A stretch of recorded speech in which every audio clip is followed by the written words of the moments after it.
নতুন স্বাদের কোনো জলখাবার খেতে ইচ্ছা করলে অবশ্যই এইভাবে তৈরি করে দেখতে পারেন। একদম নতুন স্বাদের একটা জলখাবার রেসিপি যা খুব হেলদি। অবশ্যই রেসিপিটার প্রথম থেকে শেষ পর্যন্ত দেখবেন, আশা করি আপনাদের ভালো লাগবে। ভালো লাগলে লাইক, শেয়ার এবং কমেন্ট করতে ভুলবেন না, আর আমার চ্যানেলটিকেও সাবস্ক্রাইব করতে ভুলবেন না। রেসিপিটা তৈরি করার জন্য একটা কুকার নিয়েছি, এর মধ্যে দুটো আলুকে খোসা ছাড়িয়ে ভালো করে ধুয়ে নিয়ে নিলাম। সাথে এখানে 5 পিস চিকেন নিয়েছি। চিকেনকেও আলুর সাথে কুকারের মধ্যে নিয়ে নিলাম। দিয়ে দেব 1 টুকরো আদা আর 4 কোয়া রসুন। অল্প একটু জল দিয়ে দুটো সিটি লাগিয়ে সেদ্ধ করে নিয়েছি।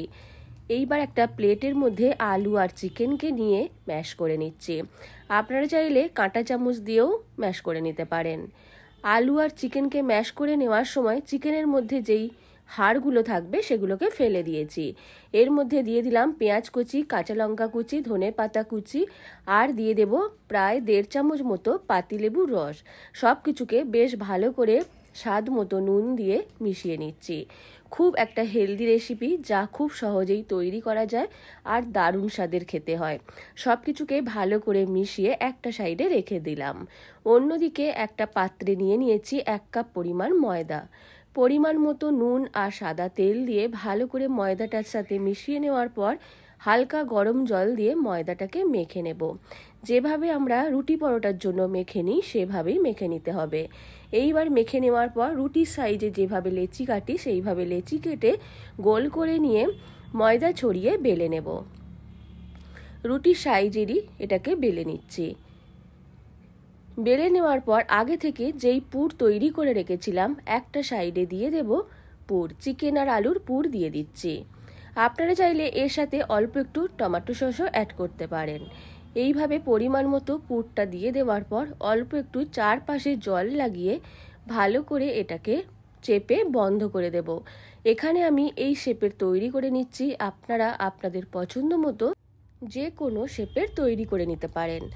আর এই রেসিপিটা তৈরি করতে খুব কম সময় লাগে আর ভাজতেও খুব কম পরিমাণ তেল লাগে। এটাকে রেডি করে নিয়ে নিলাম। সেম প্রসেসে বাকিগুলোকেও ঠিক এইভাবে তৈরি করে নিয়ে নেব। এইবার একটা কড়াই বসিয়ে কড়াইয়ের মধ্যে সাদা তেল গরম করতে দিয়েছি। তেলটা গরম হয়ে গেলে লো টু মিডিয়াম ফ্লেমে ধীরে ধীরে ভেজে নেব। হাই ফ্লেমে ভাজবেন না, ধীরে ধীরে ভেজে নিলে তাহলে এটা ওপর থেকে খুব খাস্তা হবে।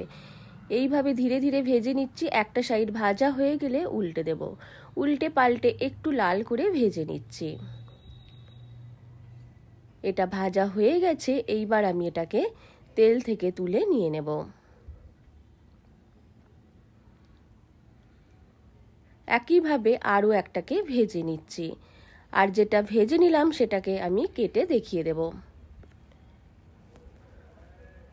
কাটার সময় বুঝতে পারবেন এটা অনেকটা খাস্তা হয়েছে। আর এই স্টাফিংটার জন্য এই রেসিপিটা খেতে দারুণ লাগে। বাড়ির ছোট থেকে বড় সবাই খুব পছন্দ করবে।